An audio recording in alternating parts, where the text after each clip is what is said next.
কিন্তু এখনো বলেনি যে না আমরা প্রথম ধাপে মূল বেতন দিব, দ্বিতীয় ধাপে বাড়ি ভাড়া দিব, তৃতীয় ধাপে অন্যান্য ভাতা দিব, 3 ধাপে দিব, এরকম কোনো কথাও কিন্তু সরকার বলেনি। সরকার এমন কথাও বলেনি যে প্রথম ধাপে মূল বেতন আর পরের ধাপে অন্যান্য সকল ভাতা। সরকার কিছুই বলেনি। সরকারের শুধু ঘোষণা হয়েছে যে আমরা ধাপে ধাপে পে স্কেল 1 জুলাই থেকে কার্যকর করব। এখন আমরা ক থেকে কলিকাতা সব কিছু বুঝে নিয়ে ফেলেছি, আপনারা সব বুঝে ফেলেছেন। ক থেকে ক বললে আপনারা ক থেকে কলিকাতা বুঝে যান। আর মিডিয়াদের তো কাজ নেই। আপনারা মিডিয়াতে লাইক কমেন্ট করেন কেন? মিডিয়া যে প্রচারগুলি করে, যে নিউজগুলি করে, সেগুলিতে আপনারা কমেন্টস করতে যান কেন? সেগুলিতে আপনারা লাইক কমেন্টস করতে যান কেন? আপনারা একটা দাবি, আমরা একটা দাবি করলে সেখানে আপনি কমেন্টস করতে পারেন না। আমরা শতভাগ মূল বেতন চাই, একবারে এক ধাপে, এই দাবি আপনারা শেয়ার করতে পারেন না। এইখানে আপনারা লাইক কমেন্টস করতে পারেন না। মিডিয়ারা যে আবল তাবল বলে সেখানে আপনারা লাইক কমেন্টস করতে পারেন। ওরে ভাই, ওদেরকে আপনি সাপোর্ট না করলে, ওদের যদি প্রচার না হয়, ওদের যদি ভিউ না হয়, ওদের নিউজে যদি কেউ লাইক কমেন্টস না করে, ওরা অটোমেটিক্যালি বন্ধ করে দিবে। এখন ওরা দেখতেছে আধা ঘন্টা পর পর আমরা থিম চেঞ্জ করি, আধা ঘন্টা পর পর আমরা নিউজ চেঞ্জ করে প্রচার করি, দেখি সবাই সেখানে হুলস্থুল কমেন্টস করে। আপনি লাইক করবেন, কমেন্টস করবেন, আপনি যদি ওরে একটা গালি দেন তাতেও ওর ইনকাম হবে। আপনি যদি একটা কমেন্টস করে তাদেরকে গালি দেন তাতেও তাদের ইনকাম হবে। কিন্তু আপনারা কেন সেখানে এই কাজগুলি করতে যান? অথচ নিজের দাবিটার ব্যাপারে আপনি কমেন্টস করেন না, নিজের দাবিটা আপনি প্রচার করেন না। আপনি 100 ভাগ মূল বেতন চান, এটা মুখে বলেন কিন্তু কাগজে লিখেন না। সরকার আপনাকে কেন গুরুত্ব দিবে? আমাদের সরকার সবসময় জনমত দেখে, সংখ্যাগরিষ্ঠতা দেখে। একটা দাবি কতজনে করে, একটা দাবি কতজনে করে? আমরা যে শতভাগ মূল বেতন চাই, এটা আসলে কতজনের দাবি বলেন? মালিক ভাই ওই দিন ইনক্রিমেন্টের কথা বলে আপনার যে ডায়লগ শুনছি, আবার বলতে ভয় লাগে। কোনো আপডেট পাইলেন ইনক্রিমেন্টের ব্যাপারে? ইনক্রিমেন্টের ব্যাপারে আবার কিসের ডায়লগ? ইনক্রিমেন্ট তো লাগবে, যথা নিয়মে ইনক্রিমেন্ট লাগবে। ইনক্রিমেন্টের ব্যাপারে আবার কি বলবে? এখানে নতুন কিছু বলার নেই। ইনক্রিমেন্ট প্রতি বছর সেটা লাগবেই। ইনক্রিমেন্ট প্রতি বছর এটা লাগবে, সবসময় এটা লাগবে। কোন মিডিয়াতে কেউ কমেন্টস করবে না এগুলো পে স্কেল সম্পর্কে বাজে মন্তব্য নিউজ করে, রাইট? আমরা চাই কোন মিডিয়ার কোন নিউজে আপনারা কেউ সেখানে লাইক কমেন্টস করবেন না। আপনারা আপনাদের দাবিগুলোতে লাইক কমেন্টস করেন না, কিন্তু মিডিয়াতে প্রচার করলে সেখানে আপনারা গালি দেন, কমেন্টস করেন, যা খুশি তাই বলেন। ওইটাই ওদের লাভ। ওরা কিন্তু আপনার কমেন্ট পড়ে না। আপনি যে গালি দিলেন ওরে, বা আপনি যে একটা কমেন্টস করলেন, এটা কোনো পত্রিকায় পড়ে দেখে না। এটা কোনো পত্রিকায় আবার আপনার কমেন্টস পড়ে আপনাকে রিপ্লাই দিবে না। দিবে? আপনি এই পর্যন্ত কোনো পত্রিকায় কমেন্টস করে রিপ্লাই পাইছেন? তারা কি আপনাকে ফিডব্যাক দিছে, রিপ্লাই কমেন্ট করছে কেউ? এরকম পাইছেন আপনারা? পান নাই। আপনাকে কেউ এই রকমের ফিডব্যাক দিবে না। সুতরাং আপনি অযথাই কমেন্ট করতেছেন। কিন্তু আপনার দাবি আমরা এই যে তুলে ধরতেছি, আমরা শতভাগ মূল বেতন চাই, টাইম স্কেল চাই, হ্যাঁ, ইনক্রিমেন্ট বহাল চাই, দ্রুত প্রজ্ঞাপন চাই, এই যে খালি চাই চাই চাই চাই কইয়া আপনাদেরকে আপনাদের দাবির কথাগুলি বলি, সেখানে আপনারা কমেন্টস করতে পারেন না, এখানে আপনারা দাবির কথা বলতে পারেন না। সরকারকে দোষ দিয়ে কি করব বলেন? দোষ তো আমাদের, দোষ তো আমাদের। মালিক ভাই, গেজেট যদি পরে হয় তাহলে আগস্টের শান্তি বিনোদনের যে ভাতা, এটা কি স্কেলের টা পাবো নাকি বর্তমানের বেসিকটা পাবো? আপনি যদি এখন নেন তাহলে বর্তমান বেসিকটা পাবেন। আর যদি আপনি মনে করেন যে না ইনক্রিমেন্ট পে স্কেল লাগার পরে আমি নিব, তাহলে লাগার পরেরটা পাবেন। ঠিক আছে? যেমন আমারও কিন্তু চিত্ত বিনোদন এই জুলাই মাসের 6 তারিখে আমার চিত্ত বিনোদন, এই জুলাই মাসের 6 তারিখে আমার চিত্ত বিনোদন, আর ফিক্সেশন হবে 1 তারিখ।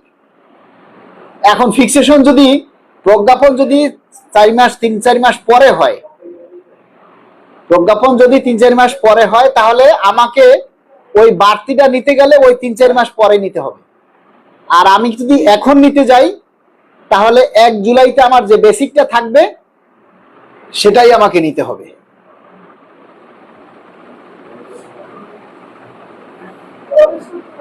এমআর রায়হান, আমার কথাটা কি আপনি বুঝতে পারছেন? ইনশাআল্লাহ। মায়া সাবেরিন, ইন্নাল্লাহ মা সাবিরিন। আচ্ছা,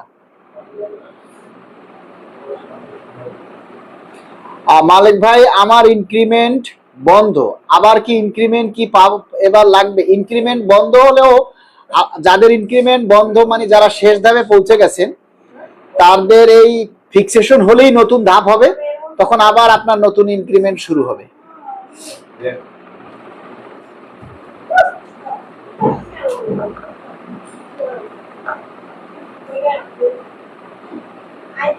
আপনি একটু বেশি লাইক কমেন্টের জন্য হাউ কাউ করেন, সবকিছু লিমিট আছে।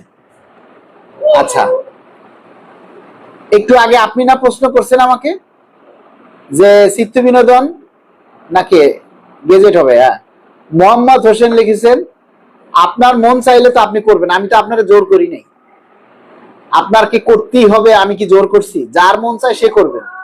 22 লাখ লোক পে স্কেল হান্ডাইবেন, 22 লাখ লোক পে স্কেল হান্ডাইবেন। হান্ডাইবেন বোঝেন? বরিশালের ভাষায় কয় খাইবেন, ঠিক আছে? আবার বরিশালের ভাষায় এই কথাও কয় জোলা দেছো, ঠিক আছে? জোলা দেছো মানে খাওয়া খাবার খাই, এটারে গালি আকারে কয় জোলা দেছো। তো পে স্কেল হইলে জোলা দেবেন আপনারা 22 লাখ মানুষ। আর এখন আপনাদের দাবির কথা বলতেছি, এখন লাইভে আছেন 500 মানুষ। 500 মানুষে যদি একটা করে দাবির কথা বলেন, একটা করে আপনি দাবির কথা বলেন, তাহলে 500 দাবির কমেন্ট হয়। আপনারা কি দাবি করতেছেন, কমেন্ট করতেছেন? আপনারা সবাই হা করে শুনতেছেন আমার কথা।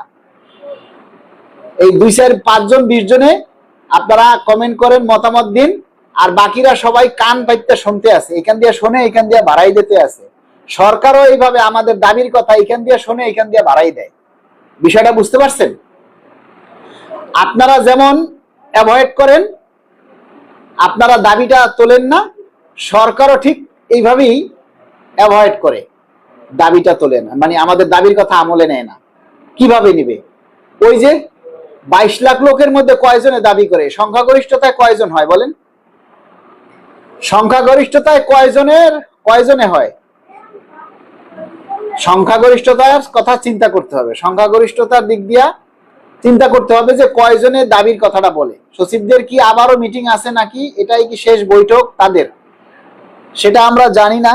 আজকে পত্রিকায় যেটা দেখলাম যে অনেক বিষয়ই আজকে চূড়ান্ত সিদ্ধান্ত হয়েছে, তবে 2টা বিষয় এখনো তাদের সিদ্ধান্ত চূড়ান্ত হয়নি। সেটা হচ্ছে সশস্ত্র বাহিনী এবং বিচার বিভাগীয়, এই 2টা সেকশনের সিদ্ধান্ত এর জন্য আবার আরেকটা মিটিং হবে।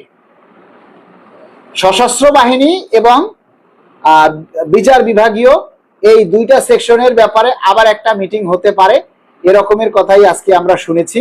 তবে আর অন্যান্য বিষয়গুলি সিদ্ধান্ত চূড়ান্ত হয়েছে, কিন্তু কি সিদ্ধান্ত হয়েছে সেগুলি তারা প্রকাশ করেনি। সুতরাং আমরা সিদ্ধান্ত যাই হোক, আমাদের দাবি হচ্ছে আমরা 1 জুলাই থেকে শতভাগ মূল বেতন একবারই চাই, এটাই হলো আমাদের দাবি। এবং এটাই, এই সিদ্ধান্তটাই যাতে বাস্তবায়ন হয়, এই লক্ষ্যে আপনারা সবাই দাবিটা তুলবেন।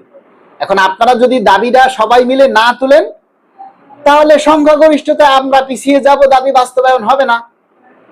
ঠিক আছে ভাই, 2 ধাপে কার্যকর করার চেষ্টা করেন। এখন সরকার 2 ধাপে করবে না 3 ধাপে করবে সেটা তো এখনো কিছু বলে নেই। আমরা চাই 1 ধাপেই সব বাস্তবায়ন হোক, কিন্তু অন্তত মূল বেতনটা যেন 1 ধাপেই বাস্তবায়ন হয়।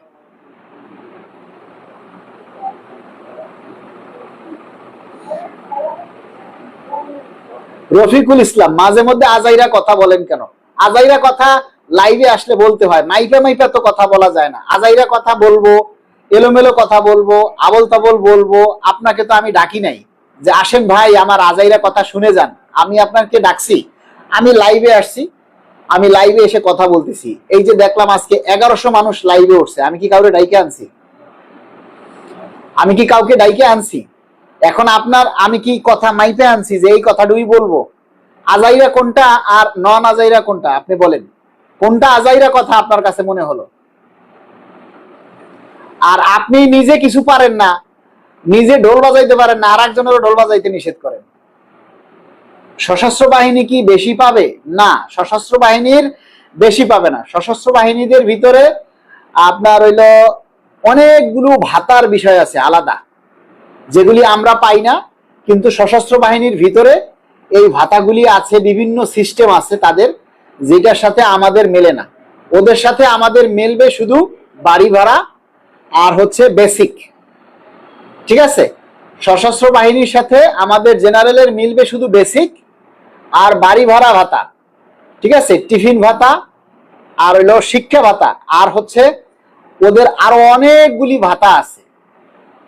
এই বিশেষ ভাতাগুলি কিভাবে নির্ধারণ হবে এগুলি নিয়ে হয়তো আরো মিটিং হতে পারে।